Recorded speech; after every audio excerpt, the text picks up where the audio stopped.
Hi dear students, welcome back to Xylem Learning. മക്കളെ എല്ലാവരും ready അല്ലേ? നമ്മൾ ഇന്ന് ഒരു പുതിയ ചാപ്റ്റർ പഠിക്കാൻ പോവാ. അതിന്റെ മുന്നേ എല്ലാവർക്കും ഒരു ക്ലാസ്സിലേക്ക് ഒരു വാം വെൽക്കം. അതേപോലെ തന്നെ ഗുഡ് ഈവനിങ്. എല്ലാവരും സെറ്റ് ആയിട്ടും പവർ ആയിട്ടും അടിപൊളിയായിട്ട് നിൽക്കല്ലടാ. യെസ്, എല്ലാവരും ഒന്ന് വേഗം വന്നേ. നമുക്ക് ഇന്ന് പഠിക്കാനുള്ള നമ്മുടെ ചാപ്റ്ററിലേക്ക് നമുക്ക് പോകാം. നമ്മൾ ഇന്ന് ഏത് ചാപ്റ്റർ ഡിസ്കസ് ചെയ്യുന്നതെന്ന് അറിയോ? ഏത് ചാപ്റ്റർ ആയിരിക്കും? നമ്മളെ തംബ്നെയിൽ കൃത്യമായിട്ട് കൊടുത്തിട്ടുണ്ട് അല്ലേ? നമ്മൾ ഏത് ചാപ്റ്റർ എന്ന് പറയാൻ പോകുന്നത്? യെസ്, നമ്മൾ ഇന്ന് ഡിസ്കസ് ചെയ്യാൻ പോകുന്നത് നമ്മുടെ ജുഡീഷ്യറി എന്ന ചാപ്റ്ററാണ്. അപ്പം ജുഡീഷ്യറി എന്ന് പറയുന്ന ചാപ്റ്റർ ഡിഫിക്കൽട്ട് ആണോ എല്ലാവർക്കും? ആണോടാ? അത്രമാത്രം ഡിഫിക്കൽട്ട് അല്ലല്ലോ. നമുക്ക് ഈസി പീസി ആയിട്ട് പഠിക്കാൻ പറ്റുന്ന ഒരു ചാപ്റ്ററാണ് എന്ത് എന്ന് പറയുന്നത്? ജുഡീഷ്യറി എന്ന് പറയുന്നത്. അപ്പം ജുഡീഷ്യറിയിലേക്ക് മിസ് പോവാണ്. ജുഡീഷ്യറിനെ കുറിച്ച് പഠിക്കേണ്ടത് ഇമ്പോർട്ടൻ്റ് ആയിട്ടുള്ള ഒന്നാണ് കേട്ടോ. അപ്പം ജുഡീഷ്യറി ഇന്ന് നമുക്ക് പഠിക്കാനുണ്ട്, നമുക്ക് ലെജിസ്ലേച്ചർ, ഇതൊക്കെ നമുക്ക് പഠിക്കാനുണ്ട്. അപ്പം നമുക്ക് ആദ്യം ജുഡീഷ്യറി എന്ന ചാപ്റ്ററിലേക്ക് നമുക്ക് പോകാം. ഇവിടെ നോക്കിക്കേണ്ട മക്കളെ, ഫസ്റ്റ് തന്നെ ഒരു ക്വസ്റ്റ്യൻ ചോദിച്ചാണ് തുടങ്ങുന്നത്. എന്താണ് ഇവിടുത്തെ ക്വസ്റ്റ്യൻ എന്ന് പറയുന്നത്? Y do we need an independent judiciary? അപ്പോൾ അവിടെ ഒരു സെൻറ്റൻസ് തന്നെ മക്കളെ ശ്രദ്ധിച്ചോ? എന്താണ് അവിടെ കൊടുത്തിട്ടുള്ളത്? Y do we need an independent judiciary. അവിടെ എന്താ പറയുന്നത്? Independent judiciary. അത് കേൾക്കുമ്പോൾ തന്നെ നമുക്ക് മനസ്സിലാവും ജുഡീഷ്യറി എന്ന് പറയുന്നത് എന്താ? ഇൻഡിപെൻഡൻ്റ് ആണ്. വേറെ ആരും എന്താണ് നമ്മുടെ ജുഡീഷ്യറിയെ കൺട്രോൾ ചെയ്യുന്നില്ല. സോ ജുഡീഷ്യറി എന്താണ്? ഇൻഡിപെൻഡൻ്റ് ആണ്. എന്തിനായിരിക്കും അങ്ങനെ ഒരു ഇൻഡിപെൻഡൻ്റ് ആയ ജുഡീഷ്യറി നമുക്ക് ആവശ്യം? എന്താണ് നമുക്ക് നോക്കാം. ഇവിടെ നോക്കിക്കടാ, the principal role of judiciary is to protect rule of law and ensure the supremacy of law. നമ്മളെ ജുഡീഷ്യറിയുടെ പ്രധാനപ്പെട്ട പ്രിൻസിപ്പൽ റോൾ എന്ന് പറയുന്നത് എന്താണ് മക്കളെ? എന്തായിരിക്കണം? അല്ലെങ്കിൽ എന്താണ്? Yes, is to protect rule of law അല്ലേ? നമുക്ക് എന്താ ഒരുപാട് നിയമങ്ങളുണ്ട്, അത് പ്രൊട്ടക്റ്റ് ചെയ്യുന്നതും അതേപോലെ തന്നെ സുപ്രീമസി ഓഫ് ലോ എൻഷുർ ചെയ്യുന്ന ഓ ഇൻഡിവിജ്വൽസിൻ്റെയും അവരുടെ എന്താണ് റൈറ്റ്സ് പ്രൊട്ടക്റ്റ് ചെയ്യുന്നത്, സേഫ് ആക്കുന്നത് ആരായിരിക്കും? നമ്മുടെ ജുഡീഷ്യറി ആയിരിക്കും. Settle dispute by law and ensure the democracy does not given to individual or group dictatorship. ഇവിടെ ശ്രദ്ധിച്ച്, to able to do all these, ഈ പറഞ്ഞ കാര്യങ്ങളൊക്കെ നടപ്പിലാകണമെങ്കിൽ എന്ത് വേണം? The judiciary must be independent of any political pressure. എന്തുണ്ടായിരിക്കണം എന്നാ പറയുന്നത്? ജുഡീഷ്യറി ഫ്രീ ആയിരിക്കണം. ജുഡീഷ്യറി എന്തായിരിക്കണം? ഫ്രീ ആയിരിക്കണം. യാതൊരു തരത്തിലുള്ള പൊളിറ്റിക്കൽ പ്രഷറും ആർക്ക് കൊടുക്കരുത്? നമ്മുടെ ജുഡീഷ്യറിക്ക് കൊടുക്കരുത്. അങ്ങനെ കൊടുക്കാതിരുന്നാൽ മാത്രമേ എന്താവുകയുള്ളൂ എന്നാ പറയുന്നത്? ജുഡീഷ്യറി ഇൻഡിപെൻഡൻ്റ് ആവുകയുള്ളൂ. അപ്പോൾ ഇവിടെ നോക്കിക്കേടാ, ഇൻഡിപെൻഡൻസ് ഓഫ് ജുഡീഷ്യറി എന്ന് പറയുന്നത് എന്തായിരിക്കും ഇൻഡിപെൻഡൻസ് ഓഫ് ജുഡീഷ്യറി? ഇപ്പം നമ്മൾ പറഞ്ഞു യാതൊരു തരത്തിലുള്ള പൊളിറ്റിക്കൽ പ്രഷറും ആർക്ക് കൊടുക്കരുത്? ജുഡീഷ്യറിക്ക് കൊടുക്കരുത്. അങ്ങനെയാണെങ്കിൽ നമ്മൾ ജുഡീഷ്യറി എന്തായിരിക്കണം? ഇൻഡിപെൻഡൻ്റ് ആയിരിക്കണം. അങ്ങനെ ഇൻഡിപെൻഡൻസ് ഓഫ് ജുഡീഷ്യറിയാണ് നമ്മൾ അടുത്തതായി പറയുന്നത്. എന്താ പറയുന്നത്? Independence of judiciary. Independence of ജുഡീഷ്യറിയാണ് നമുക്ക് അടുത്തതായിട്ട് പറയാനുള്ളത്. എൻ്റെ മക്കൾ പറയുന്ന പോയിന്റ്സ് ഒക്കെ ശ്രദ്ധിക്കണേ. എന്നിട്ട് എന്തെങ്കിലും ഡൗട്ട് ഉണ്ടെങ്കിൽ മക്കൾ ചോദിക്കണം കേട്ടോ. അപ്പോൾ ഇതുവരെ പറഞ്ഞതിൽ ഡൗട്ട് ഒന്നുമില്ലല്ലോ? ഈസി ആയിട്ടുള്ള സിമ്പിൾ ആയിട്ടുള്ള കാര്യമില്ല നമ്മൾ പറഞ്ഞത്. ഇവിടെ നോക്കിക്കേടാ, judiciary is independent of the other 2 organs of the state. നമുക്കറിയാം നമ്മുടെ ഗവൺമെൻറ്റിന് 3 ഓർഗൻസ് ആണ്: ലെജിസ്ലേറ്റർ, എക്സിക്യൂട്ടീവ്, ജുഡീഷ്യറി. അപ്പോൾ മറ്റുള്ള ഓർഗൻസിനെ പോലെയല്ല ജുഡീഷ്യറി എന്ന് പറയുന്നത്. ജുഡീഷ്യറി എന്തായിരിക്കും? ഇൻഡിപെൻഡൻ്റ് ആയിരിക്കും. The independence of the judiciary does not imply arbitrance of absence of accountability. The other organs of the government should not interfere with the decision of the judiciary. നമ്മൾ പറഞ്ഞു നമ്മുടെ സ്റ്റേറ്റിൽ പ്രധാനമായിട്ട് 3 organs ആണുള്ളത്: judiciary, executive, legislator. അപ്പം നമ്മുടെ judiciary തീരുമാനിക്കുന്ന കാര്യങ്ങളിൽ മറ്റ് 2 ഓർഗൻസ് ആയ ആരൊക്കെ? എക്സിക്യൂട്ടീവും ലെജിസ്ലേറ്ററും ഇൻ്റർഫിയർ ചെയ്യാൻ പാടില്ല.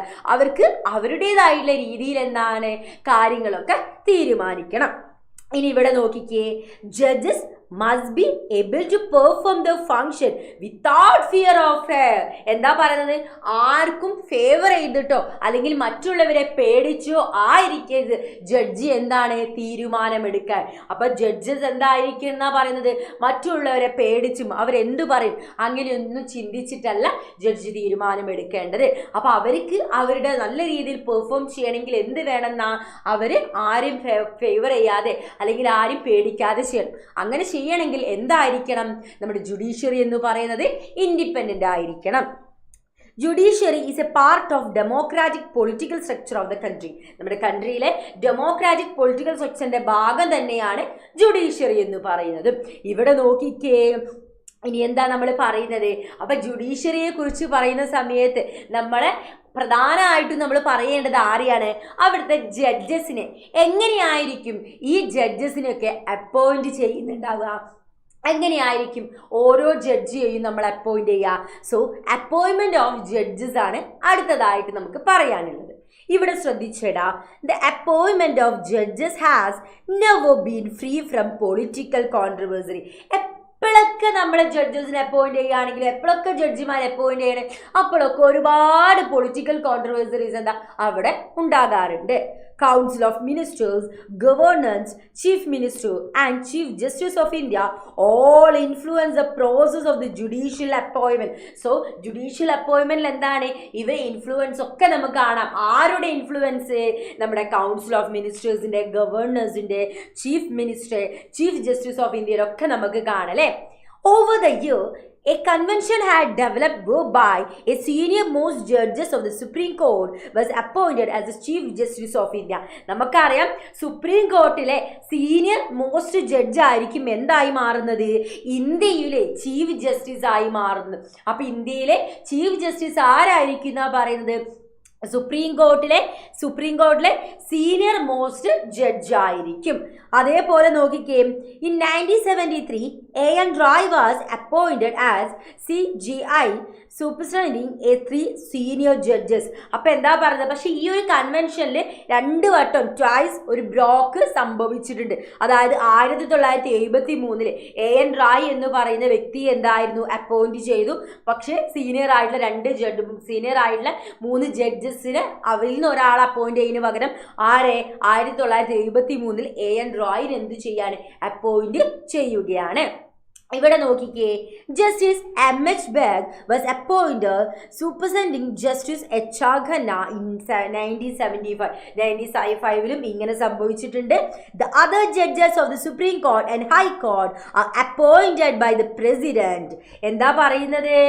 CJI എന്താ പറയുന്നത്? CJ എന്ന് പറഞ്ഞാൽ ചീഫ് ആരായിരിക്കും? ചീഫ് ജസ്റ്റിസ് ഓഫ് ഇന്ത്യ ആണ് കേട്ടോ. അപ്പൊ ഇവർ അപ്പോയിന്റ് ചെയ്യുന്നത് ആരായിരിക്കും? The other judges of supreme court and high court. ഹൈക്കോടതിയിലെയും സുപ്രീം കോടതിയിലെയും മറ്റു ജഡ്ജസിനെ അപ്പോയിന്റ് ചെയ്യുന്നത് ആരെയാണ്? നമ്മുടെ പ്രസിഡന്റ് ആണ്. പക്ഷെ എന്താണ്? ചീഫ് ജസ്റ്റിസ് ഓഫ് ഇന്ത്യ, അതാണ് CJI എന്ന് പറഞ്ഞത്. അപ്പൊ അദ്ദേഹത്തിനോട് സംസാരിച്ച് കൺസൾട്ട് ചെയ്തതിനു ശേഷമായിരിക്കും ഇവരെ അപ്പോയിന്റ് ചെയ്യുക. The final decision in matters of appointment rested with the Council of Ministers. ബാക്കി ഉള്ള കാര്യങ്ങളൊക്കെ എന്ത് ചെയ്യും? കൗൺസിൽ ഓഫ് മിനിസ്റ്റേഴ്സ് തീരുമാനിക്കും. This matter came up before the Supreme Court again and again 1982 and 1988. ഇത് സംഭവിച്ചിട്ടുണ്ടായിരുന്നു. Finally, the Supreme Court has suggested that Chief Justice should recommended name of a person to be appointed in consultation with 4 senior most judges of the court. പിന്നെ എന്തു പറഞ്ഞു? നമ്മളെ ആരെയാണോ നമ്മൾ judge ആയിട്ട് നമ്മൾ appoint ചെയ്യുന്നത് അവരെ പേര് മെൻഷൻ ചെയ്യണം. അപ്പൊ ഏത് പേഴ്സന്റെ പേരാണോ റെക്കമെൻഡ് ചെയ്ത് അതിനനുസരിച്ചായിരിക്കും ഇവരെ അപ്പോയിന്റ് ചെയ്യും, കാര്യങ്ങളൊക്കെ ചെയ്യാം. അപ്പം അപ്പോയിന്റ്മെന്റ് എങ്ങനെയായിരിക്കും അവരെ റിമൂവ് ചെയ്യുന്നതാണ് നമ്മൾ അടുത്തതായിട്ട് നോക്കുന്നത്. അഥവാ റിമൂവൽ ഓഫ് ജഡ്ജസ് ആണ് നമ്മൾ നെക്സ്റ്റ് നോക്കുന്നത്. അപ്പൊ ഇതുവരെ പറഞ്ഞ കാര്യങ്ങളൊക്കെ മക്കള് സെറ്റ് അല്ലേ? ഈസി അല്ലേ? മനസ്സിലായില്ലേ? അപ്പൊ നമുക്ക് അടുത്തത് റിമൂവൽ ഓഫ് ജഡ്ജസിന് നോക്കാം. അപ്പോയിന്റ് ചെയ്യുന്നത് പോലെ തന്നെ നമ്മൾ ഒരു പൊസിഷനിലുള്ള ആളെ നമ്മൾ റിമൂവ് ചെയ്യേണ്ട സിറ്റുവേഷൻ വരാതിരിക്കാം. അപ്പൊ നമുക്ക് നോക്കാം. ഇവരെ റിമൂവ് ചെയ്യാന്ന് പറയുന്നത് വളരെ ഡിഫിക്കൽട്ട് ആണ്. ഇപ്പൊ നമ്മൾ സുപ്രീം കോടതിയിലോ ഹൈക്കോടതിയിലോ പൊസിഷനിലോ ഒരു വ്യക്തിയെ, ഒരു ജഡ്ജിയെ റിമൂവ് ചെയ്യാന്ന് പറയുന്നത് എക്സ്ട്രീംലി കോംപ്ലിക്കേറ്റഡ് ആയിട്ടുള്ള ഒന്നാണ് കേട്ടോ. A judge can only be removed if proven to have engaged in misbehavior, ഇവരെന്തെങ്കിലും മിസ്ബിഹേവിയർ ചെയ്തോ അല്ലെങ്കിൽ ഇവർക്ക് എന്താണ് ഇൻകപ്പാസിറ്റി ഉള്ള പേഴ്സൺ ആണെങ്കിലോ മാത്രമേ നമുക്ക് എന്താ ആ ജഡ്ജിയെ റിമൂവ് ചെയ്യാൻ സാധിക്കും. In order to remove a judge, a motion containing the charges against the judge must be approved by a special majority in both the houses of the parliament. ഒരു ജഡ്ജിനെ നമുക്ക് റിമൂവ് ചെയ്യണം, ആ ജഡ്ജിനെ കുറിച്ച് അദ്ദേഹത്തിന് ഒരു മിസ്ബിഹേവിയർ ആണ് കാരണമെന്ന് വിചാരിച്ചോ. അങ്ങനെയാണെങ്കിൽ എന്താവണം, രണ്ട് ഹൗസസിലും നമ്മളെ ഏതൊക്കെയാ പാർലമെന്റ് രണ്ട് ഹൗസസ്, രാജ്യസഭയും ലോകസഭയും, ഇവർ രണ്ട് സഭകളിലും സ്പെഷ്യൽ മെജോറിറ്റി കിട്ടിയതിനു ശേഷം മാത്രമേ എന്താണ് ഒരു വ്യക്തിയെ എന്ത് ചെയ്യാൻ പറ്റുള്ളൂ, റിമൂവ് ചെയ്യും കാര്യങ്ങളും ചെയ്യാൻ സാധിക്കുള്ളൂ. അപ്പോൾ this balance of power and independence of the judiciary is ensure in the fact while the executive plays a crucial role in making അപ്പോയിൻമെന്റ്. എക്സിക്യൂട്ടീവ് ആയിരിക്കും ഇവരെന്ത് ചെയ്യാൻ അപ്പോയിന്റ് ചെയ്യുന്നതിൽ പ്രധാനമായിട്ട് പങ്കുവഹിക്കുന്നത്. Legislator hold the power of the removal, ഇവരെ remove ചെയ്യാനുള്ള പവറും കാര്യങ്ങളൊക്കെ പറയുന്നത് ഏതിലായിരിക്കും, നമ്മുടെ ലെജിസ്ലേറ്റർ ആയിരിക്കും തീരുമാനിക്കാം. Only one case of judge of the supreme Court being considered for removal has arised before the parliament sofa. So ഇങ്ങനെയുള്ള ഒരുപാട് പ്രൊസീജിയേഴ്സിലൂടെ മാത്രമേ എന്ത് സാധിക്കുന്നുള്ളൂ എന്നാണ് പറയുന്നത്, നമ്മുടെ സുപ്രീം കോർട്ടിലെയോ ഹൈക്കോർട്ടിലെയോ ജഡ്ജിയെ റിമൂവ് ചെയ്യാൻ സാധിക്കുകയുള്ളൂ. ഇനി ഇവിടെ നോക്കിക്കേ, എന്തൊക്കെയായിരിക്കും മക്കളെ ജുഡീഷ്യറിയുടെ സ്ട്രക്ചർ എന്ന് പറയുന്നത്. അപ്പം നമ്മളിപ്പോൾ പഠിച്ചു, നമ്മൾ ജുഡീഷ്യറി എന്ന് പറയുന്നത് ഇൻഡിപെൻഡൻ്റ് ആണ്. അതിൽ നമ്മൾ ജഡ്ജസിനെ എങ്ങനെയാണ് അപ്പോയിൻറ്റ് ചെയ്യുന്നത്, അതേപോലെ എങ്ങനെയാണ് റിമൂവ് ചെയ്യുന്നതെന്ന് പഠിച്ചു. ഇനി നമ്മൾ നോക്കാൻ പോകുന്നത് സ്ട്രക്ചർ ഓഫ് ജുഡീഷ്യറി. ജുഡീഷ്യറിയുടെ സ്ട്രക്ചറാണ് നമ്മൾ ഇനി നോക്കുന്നത്. ഇവിടെ ശ്രദ്ധിച്ചേ, അതിലാദ്യം നമ്മൾ പഠിക്കാൻ പോകുന്നത് സുപ്രീം കോർട്ടിനെ കുറിച്ചാണ്. അപ്പോൾ സുപ്രീം കോർട്ട് നമുക്ക് ഹൈ കോർട്ട് ഉണ്ട്, ലോവർ കോർട്ട് ഉണ്ട്, സബോർഡിനേറ്റ് കോർട്ട് ഉണ്ട്, ഇങ്ങനെ ഒരുപാട് കോർട്ടുകളുണ്ട് നമുക്ക് പഠിക്കാം. അപ്പോൾ ആദ്യം നമ്മൾ സുപ്രീം കോർട്ടിനെ കുറിച്ചാണ് പഠിക്കുന്നത്. സുപ്രീം കോർട്ടിൽ നോക്കിക്കേ, supreme court consist of 31 judges ഉണ്ടായിരിക്കും അല്ലേ. At present 1 chief justice and 30 other judge. ഇപ്പം നമുക്ക് എന്താണ് ഒരു ചീഫ് ജസ്റ്റിസും മറ്റുള്ള 30 മറ്റുള്ള ജഡ്ജസുമാണ് ഉള്ളത്. Supreme court number of judges bill of 2090 has added 4 judges to strength. പിന്നെ എന്താണ് 2019 ആ ഒരു ബില്ലിലൂടെ ആയിരുന്നു എന്താ പിന്നെയും ഇവരെ ജഡ്ജസിന്റെ എണ്ണവും കാര്യങ്ങളൊക്കെ നമ്മൾ കൂട്ടിയിട്ടുണ്ടായിരുന്നു. It increase the judicial strength from 31 to 34. 31 34ലേക്ക് അവരുടെ സ്ട്രെങ്ത് ഇംപ്രൂവ് ചെയ്തു. അത് 2019 ബില്ലിലൂടെയാണ് നടന്നിട്ടുണ്ടായിരുന്നത്. ആരടക്കം നമ്മുടെ ചീഫ് ജസ്റ്റിസ് ഓഫ് ഇന്ത്യ അടക്കം 34 persons ആണ് പറയുന്നത്. ഇനി നോക്കിക്കേ, originally the strength of the supreme court was fixed at 8, 1 chief justice and 7 other judges. ഇവിടെ നോക്കിയേ, the parliament is authorised to regulate them. എന്താണ് ഇതൊക്കെ നോക്കാനുള്ള ഡ്യൂട്ടിക്കാർക്ക് പാർലമെന്റിനാണ്. അപ്പോൾ സുപ്രീം കോർട്ട് എന്ന് പറയുന്നത് നമുക്കറിയാം ഹയസ്റ്റ് കോർട്ടാണ്. സുപ്രീം ആ കേൾക്കുമ്പോൾ തന്നെ നമുക്ക് പറയാം പരമോന്നത കോടതിയാണ്. നമുക്കറിയാം നമ്മളുടെ എല്ലാവരെയും ഒരു പ്രധാനപ്പെട്ട റൈറ്റ്സ് ആണ് നമ്മുടെ ഫണ്ടമെന്റൽ റൈറ്റ്സ്. നമ്മൾ മറ്റുള്ള അവകാശങ്ങളെ പോലെയല്ല, ഫണ്ടമെന്റൽ റൈറ്റ്സ് വയലേറ്റ് ചെയ്താൽ നമുക്ക് ഡയറക്റ്റ് ആയിട്ട് എങ്ങോട്ട് പോകാം, സുപ്രീം കോർട്ടിനെ അപ്രോച്ച് ചെയ്യാൻ സാധിക്കും. അതുകൂടാതെ നമുക്ക് വേറെ ഏതെങ്കിലും ഒരു ലോയിൽ നമുക്ക് എന്താ ഒരു കുറ്റം ചെയ്തെന്ന് മറ്റുള്ളവർ നമ്മൾ ആരോപിക്കുന്ന സമയത്ത് നമ്മളെ സബോർഡിനേറ്റ് കോർട്ടിൽ നിന്നും ഡിസ്ട്രിക്ട് കോർട്ടിൽ നിന്നും ഇനി ഹൈക്കോർട്ടിൽ നിന്നും പോലും ഒരു നീതി ലഭിച്ചില്ലെങ്കിൽ അത് അപ്പീലുമായിട്ട് നമുക്ക് എവിടെ പോകാമെന്നാണ് പറയുന്നത്, എവിടെ പോകാമെന്നാണ് പറയുന്നത്, നമ്മുടെ സുപ്രീം കോർട്ടിൽ പോകാമെന്നാണ് പറയുന്നത്. ലീന, അതുകൊണ്ടല്ലേ മിസ് മലയാളത്തിലും കൂടെ പറഞ്ഞു തരുന്നത്. അപ്പോൾ ഇവിടെ നോക്കിക്കേ, ഇനി ഹൈക്കോടതിയിലേക്കാണ് നമ്മൾ ഇനി പോകാൻ പോകുന്നത്. ഹൈക്കോടതിനെ കുറിച്ച് പറയുന്ന സമയത്ത് എന്തൊക്കെയാണ് പറയുന്നത്? The constitution provide high court for every state but 2 or more states have common court is provided by the parliament. ഒട്ടുമിക്ക എല്ലാ സ്റ്റേറ്റിലും ഹൈക്കോർട്ട് ഉണ്ട്. പക്ഷേ 2-3 സ്റ്റേറ്റിൽ അവർക്ക് ഒരൊറ്റ കോമൺ കോർട്ട് കൊടുത്തിട്ടുണ്ട്. കാരണം ചെറിയ ചെറിയ സ്റ്റേറ്റ് ആയിരിക്കും. അപ്പം വെറുതെ നമ്മൾ ഒരുപാട് കോർട്ടുകൾ ഉണ്ടാക്കുന്ന സമയത്ത് നമുക്ക് അവിടെ പൈസ നഷ്ടം കാര്യങ്ങളൊക്കെ ഉണ്ടാകുന്നതുകൊണ്ടാണ് ഒരു കോമൺ കോർട്ട് നമ്മൾ എന്താണ് അവിടെ പ്രൊവൈഡ് ചെയ്തിട്ടുള്ളത്. High court here appeals from the lower കോർട്ടിൽ നിന്ന് വരുന്ന അപ്പീൽസും കാര്യങ്ങളൊക്കെ ആരാണ് നോക്കുക? ഹൈക്കോർട്ട് ആയിരിക്കും നോക്കാം. നമ്മളിപ്പം writ for restoring fundamental rights എന്തെങ്കിലും വയലേറ്റ് ചെയ്തിട്ടുണ്ടെങ്കിൽ അത് റീസ്റ്റോർ ചെയ്യാനുള്ള റിട്ടുകളും കാര്യങ്ങളൊക്കെ ആക്കുന്നതൊക്കെ ആരായിരിക്കും? നമ്മുടെ ഹൈക്കോർട്ടായിരിക്കും. High Court exercise superintend and control over the courts below it. അതിൻ്റെ താഴെയുള്ള കോർട്സിന് എന്താണ് കൺട്രോൾ ചെയ്യുന്ന ഡ്യൂട്ടിയൊക്കെ ഇവർക്കുണ്ട്. അതേപോലെ തന്നെ ഇപ്പം at present there are 24 courts ആണ് നമ്മളെ ഇന്ത്യയിലുള്ളത്. Meghalaya, Manipur and Tripura are the new high courts. പുതിയ വന്ന ഹൈക്കോർട്സുകളാണ് മേഘാലയ, മണിപ്പൂർ, ത്രിപുര. ഇതൊക്കെ പുതിയ വന്ന ഹൈക്കോടതികളാണ്. ഇനി നമ്മൾ നോക്കുകയാണെങ്കിൽ high court consists of Chief Justice and several other judges appointed by the President of India. Indian president ആയിരിക്കും ഹൈക്കോടതി ജഡ്ജിയെയും ഹൈക്കോടതിയിലെ ചീഫ് ജസ്റ്റിസിനെയും അതേപോലെ തന്നെ മറ്റുള്ള ജഡ്ജിയെ അപ്പോയിന്റ് ചെയ്യുന്നത് ആരായിരിക്കും? നമ്മുടെ ഇന്ത്യൻ പ്രസിഡന്റ് ആണ്. ഇനി മക്കളെ നമ്മൾ പോകുന്നത് ജില്ലാ കോടതി അഥവാ നമ്മുടെ ഡിസ്ട്രിക്ട് കോടതിയിലേക്കാണ്. ഡിസ്ട്രിക്ട് കോടതി എന്ന് പറയുന്ന സമയത്ത് നോക്കിക്കേ, the appointment, posting and promotion of the district judges are done by the orders of the governor of the state with the consultation of the high court. അപ്പം എന്താണ് ഇവർ നോക്കുന്ന കേസും കാര്യങ്ങളൊക്കെ ആരായിരിക്കും? നമ്മൾ ഗവർണറിൻ്റെ ഓർഡറും കാര്യങ്ങളൊക്കെ ഇവർ നോക്കും. അതേപോലെ തന്നെ ഈ കോർട്ട് ഡീൽ ചെയ്യുന്നതായിരിക്കും ആ ഒരു ഡിസ്ട്രിക്റ്റായിട്ട് ബന്ധപ്പെട്ട് അവിടെ വരുന്ന റേസിങ് ചെയ്യുന്ന കേസസും കാര്യങ്ങളായിരിക്കും ഡിസ്ട്രിക്ട് കോർട്ട് നോക്കുക. അതേപോലെ തന്നെ എന്തെങ്കിലും സീരിയസ് ആയിട്ടുള്ള ക്രിമിനൽ ഒഫൻസോ കാര്യങ്ങളുണ്ടെങ്കിൽ അതിൽ തീരുമാനം എടുക്കാനുള്ള ഡ്യൂട്ടിയൊക്കെ ഡിസ്ട്രിക്ട് കോർട്ടിനുണ്ട്. ആ ഒരു ബേസിൽ ആ ഒരു ഡിസ്ട്രിക്റ്റിലുള്ള കാര്യങ്ങളാണ് പറയുന്നത്. അതേപോലെ തന്നെ നമ്മൾ ലോവർ കോർട്ടിൽ നിന്ന് വരുന്ന അപ്പീലും കാര്യങ്ങളൊക്കെ കേൾക്കാനും കൺസിഡർ ചെയ്യാനുള്ള ദൂടെ ആർക്കുണ്ട്? നമ്മുടെ ജില്ലാ കോടതി അഥവാ ഡിസ്ട്രിക്ട് കോർട്ടിനുണ്ട്. ഇനി നമ്മൾ പോകാൻ പോകുന്നത് സബോർഡിനേറ്റ് കോർട്ട്സ് ആണ്. സബോർഡിനേറ്റ് കോർട്ട് എന്ന് പറഞ്ഞാൽ considered case of civil and criminal natural ഉള്ള കേസുകളായിരിക്കും എന്തായിരിക്കും നമ്മുടെ സബോർഡിനേറ്റ് കീഴ് കോടതികൾ എന്താണ് നോക്കുക. ആ ഒരു കേസുകളും കാര്യങ്ങളായിരിക്കും കീഴ് കോടതി അഥവാ സബോർഡിനേറ്റ് കോർട്ട് നോക്കുക. ഇനി മക്കളെ നമ്മൾ പോകുന്നത് what is the various jurisdiction of the supreme Court. Supreme കോർട്ടിൻ്റെ പല തരത്തിലുള്ള ജുറിസ്ഡിക്കേഷൻസ് ആണ് നമ്മളിനി നോക്കാൻ പോകുന്നത്.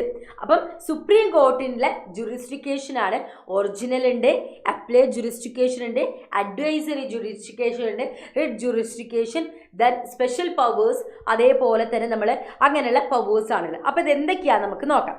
ഒറിജിനൽ ജുറിസ്ഡിക്കേഷൻ എന്ന് പറയുന്നത് എന്താ? സെറ്റിൽ ഡിസ്പ്യൂട്ട് ബിറ്റ്വീൻ യൂണിയനും സ്റ്റേറ്റും തമ്മിലുള്ള പ്രശ്നങ്ങളും ഡിസ്പ്യൂട്ട്സും കാര്യങ്ങളൊക്കെ സെറ്റിൽ ചെയ്യുന്നതാണ് ആ ഒരു ഡ്യൂട്ടി ഉണ്ട്. അപ്പോൾ അതെന്തിനാ ഒറിജിനൽ ജുറിസ്ഡിക്കേഷൻ എന്ന് പറയും. ഇനി നമ്മൾ അപ്ലൈഡ് ജുറിസ്ഡിക്കേഷനിലേക്ക് വരികയാണെങ്കിൽ അവിടെ എന്താണ് പറയുന്നത് നമുക്ക് നോക്കാം. അവിടെ എന്താ പറയുന്നത് നമുക്ക് നോക്കാം. Tries appeals from the lower കോർട്ടിൽ നിന്ന് വരുന്ന സംഭവങ്ങൾ നമ്മൾ സിവിൽ അതേപോലെ തന്നെ ക്രിമിനൽ കേസൊക്കെ വരുന്നത്. സോ അതിന് അപ്പീലും കാര്യങ്ങളൊക്കെ പോകുന്നത് എവിടെയൊക്കെയാണ്? നമ്മുടെ സുപ്രീം കോർട്ടിലാണ്. സോ അപ്ലൈഡ് ജുറിസ്ഡിക്കേഷൻ എന്നൊരു ഫംഗ്ഷനും കൂടെ ആ ഒരു ഇതുകൂടെ ആർക്കുണ്ട് എന്നാണ് പറയുന്നത്? ആ ഒരു ജുറിസ്ഡിക്കേഷൻ കൂടെ ആർക്കുണ്ട്? നമ്മുടെ സുപ്രീം കോർട്ടിനുണ്ട്. അടുത്തത് നമ്മൾ അഡ്വൈസറി ജുറിസ്ഡിക്കേഷൻ ആണ്. അതായത് പബ്ലിക് ഇമ്പോർട്ടൻസ് ആയിട്ടുള്ള കാര്യങ്ങളിൽ പബ്ലിക് ഇമ്പോർട്ടൻസ് ആൻഡ് ലോ ആയിട്ട് ബന്ധപ്പെട്ട കാര്യങ്ങളിൽ അഡ്വൈസ് ചെയ്യുന്നതും കാര്യങ്ങളും. Advise the president on matters. പ്രസിഡന്റിനെ അഡ്വൈസ് ചെയ്യും. അതായത് പബ്ലിക് ഇമ്പോർട്ടൻസ് ലോ ആയിട്ട് ബന്ധപ്പെട്ട കാര്യങ്ങൾ പ്രസിഡന്റിനും നമ്മുടെ സ്റ്റേറ്റിനൊക്കെ അഡ്വൈസ് ചെയ്യാനുള്ള റൈറ്റ്സ് സുപ്രീം കോർട്ടിനുണ്ട്. പിന്നെ എന്താണ്? പിന്നെ റിട്ടുകളുണ്ട്. അതായത് നമ്മുടെ ഫണ്ടമെന്റൽ റൈറ്റ്സ്, ഓരോ ഇൻഡിവിജ്വലിനും ഫണ്ടമെന്റൽ റൈറ്റ്സ് ഉണ്ട് നമുക്കറിയാം. അത് വയലേറ്റ് ചെയ്യുന്ന അവസരങ്ങളിൽ, വയലേറ്റ് ചെയ്യുന്ന സമയങ്ങളിൽ നമുക്ക് സുപ്രീം കോർട്ട് റിട്ട് ഇഷ്യൂ ചെയ്യും. അതാണ് നമ്മുടെ habeas corpus, mandamus, prohibition, certiorari, quo warranto എന്ന് പറയുന്നത്. ഈ 5 റിട്ടുകളും അവ എന്തെയും പുറപ്പെടുവിപ്പിക്കും. ഇനി സ്പെഷ്യൽ പവേഴ്സിലേക്കാണ് നമ്മൾ പോകുന്നത്. സ്പെഷ്യൽ പവർ എന്ന് പറയുന്നത് എന്താ? Grant special leave to an appeal from any judgment or matter passed by the any court in the territory of India. അപ്പം ഇങ്ങനെയുള്ള കുറേ ഡൗട്ടുകളും സ്പെഷ്യൽ പവേഴ്സും കാര്യങ്ങളൊക്കെ സ്പെഷ്യൽ പവേഴ്സും ഒക്കെ ആർക്കുണ്ട്? നമ്മുടെ സുപ്രീം കോർട്ടിനുണ്ട്. ഇതൊക്കെ സുപ്രീം കോർട്ടിൻ്റെ ജുറിസ്ഡിക്കേഷനിൽ വരുന്ന കാര്യങ്ങളാണ്. ഇനി നമ്മൾ ജുഡീഷ്യൽ ആക്ടിവിസം എന്താണെന്നാണ് മക്കളെ നോക്കാൻ പോകുന്നത്. എന്താ നോക്കാൻ പോകുന്നത്? Judicial activism. അപ്പോൾ ജുഡീഷ്യൽ ആക്ടിവിസം എന്ന് പറയുന്നത് എന്തായിരിക്കും? Judicial activism is judicial philosophy. അത് നമ്മുടെ കോർട്ടിൻ്റെ ഒരു ജുഡീഷ്യൽ ഫിലോസഫിയാണ്. എന്തായിരിക്കും അത്? That the courts can and should go beyond the applicable law to consider broader social implication of its decision. അതായത് ജുഡീഷ്യൽ ആക്ടിവിസം എന്ന് പറയുന്നത് എന്താണ്? നമ്മളെ കോർട്ടിൻ്റെ ജുഡീഷ്യലിൻ്റെ ഒരു ഫിലോസഫിയാണ്. അതിൽ court can and should go beyond the applicable law to consider broader social implication of its decision എന്നാണ് പറയുന്നത്. ഹൗ ഡാസ് PIL എന്താന്ന് പറയും? എൻ്റെ മക്കളൊന്ന് കമൻറ്റ് ചെയ്ത് PIL എന്താന്ന് പറയുന്നത്? പബ്ലിക് ഇൻട്രസ്റ്റ് ലിറ്റിഗേഷനെയാണ് നമ്മൾ PIL എന്ന് പറയുന്നത്. അപ്പോൾ PIL become the most important part of judicial activism. Judicial ആക്ടിവിസത്തിൽ ഒരു പ്രധാന പങ്ക് വഹിക്കുന്ന ഒന്നാണ് പബ്ലിക് ഇൻട്രസ്റ്റ് ലിറ്റിഗേഷൻ. അതാണ് PIL എന്ന് പറയുന്നത്. ഇവിടെ നോക്കിക്കേ, എന്തായിരിക്കും പബ്ലിക് ഇൻട്രസ്റ്റ് ലിറ്റിഗേഷൻ എന്ന് പറയുന്നത്? Public interest litigation has become the most important vehicle of judicial activism. Judicial ആക്ടിവിസത്തിൻ്റെ ഒരു പ്രധാനപ്പെട്ട വെഹിക്കിളാണ് എന്ത് എന്ന് പറയുന്നത്? നമ്മളെ പബ്ലിക് ഇൻട്രസ്റ്റ് ലിറ്റിഗേഷൻ. ഈ ഒരു പബ്ലിക് ഇൻട്രസ്റ്റ് ലിറ്റിഗേഷനിലൂടെ PIL the court has expanded the idea of rights. അതിലൂടെയാണ് എന്ത് ചെയ്തിട്ടുള്ളത്? അവകാശങ്ങളൊക്കെ കൃത്യമായിട്ട് നമ്മളെ കോൺസ്റ്റിറ്റ്യൂഷനിൽ പറയുന്നുണ്ട്. സോ ആ ഐഡിയ ഒക്കെ എക്സ്പാൻഡ് ചെയ്യുന്നത് ഈ ഒരു PIL. It was felt by the courts that individuals as a part of the society must have the right to seek justice wherever such rights were violated. So ഇന്ത്യയിൽ ജീവിക്കുന്ന ഓരോ ഇൻഡിവിജ്വൽസിനും എന്താ അവകാശങ്ങളുണ്ട്. So അവരെന്ത് face ചെയ്യുന്നുണ്ട്? പലപ്പോഴും അവർക്ക് ഈ ജസ്റ്റിസ് എന്ത് ചെയ്യുന്നുണ്ട്? പല സംഭവങ്ങളിലും ലഭിക്കാതൊക്കെ ഉണ്ട്. അവരെ ഇൻഡിവിജ്വൽ റൈറ്റ്സ് പല സ്ഥലങ്ങളിലും വയലേറ്റ് ചെയ്യപ്പെടുന്നുണ്ട്.